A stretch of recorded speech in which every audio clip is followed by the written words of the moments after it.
Hello ladies and gentlemen, welcome to Intro to Java lesson 1.1b.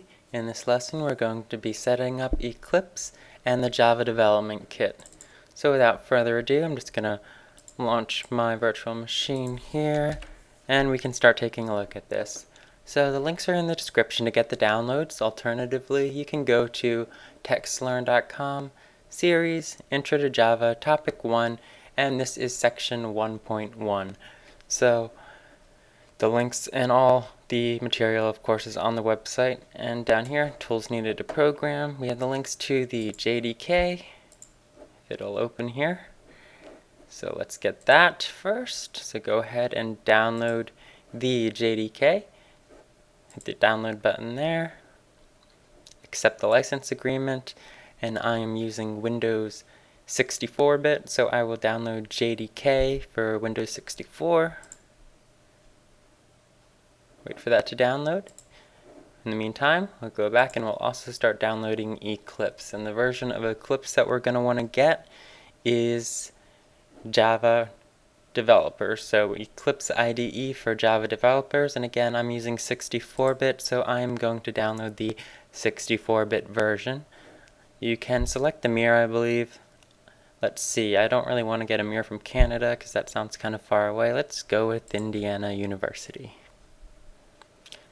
Alright, so just going to wait for those guys to finish downloading, and I'll get back to you in a second.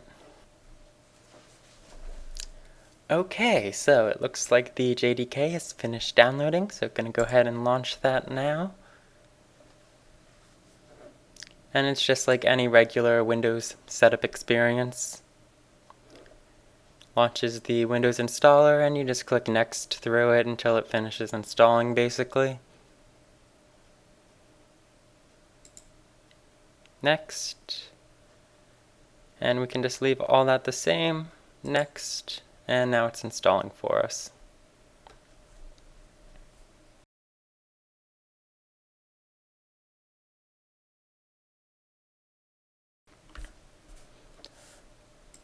Okay, and it will also want to set up the Java runtime environment if you don't already have that installed. And this is the piece of software that runs Java applications. This is that Java virtual machine that we were talking about. So gonna want to go ahead and install that as well if you see that pop-up come up. Alright, so it says that the Java Development Kit has completely installed, so we can go ahead and close that. Now that guy is ready to use. And we will launch the Eclipse zip that we downloaded. Now this doesn't install as an actual program with an installer like the JDK did. Eclipse just includes all the source files for the program or bin files for the program in here, so we can just extract this to our desktop. Alright, so now Eclipse has been successfully extracted to my desktop. Now I don't like to leave the program files for Eclipse on my desktop. I would rather put those in my program files folder because that just makes more sense to me. So go to C program files. You don't have to do this, but I recommend it. And just move that to your program files folder. Once it is in there, right click the Eclipse shortcut, or the Eclipse launcher, the program actually, and create a shortcut on your desktop using the send to desktop create shortcut, or whatever the equivalent for that is on your computer. And now you'll be able to launch Eclipse just by clicking the Eclipse shortcut on your desktop. So we have the JDK installed and Eclipse installed. We are ready to start programming, which is exactly what we're going to be doing in the next video. So take care.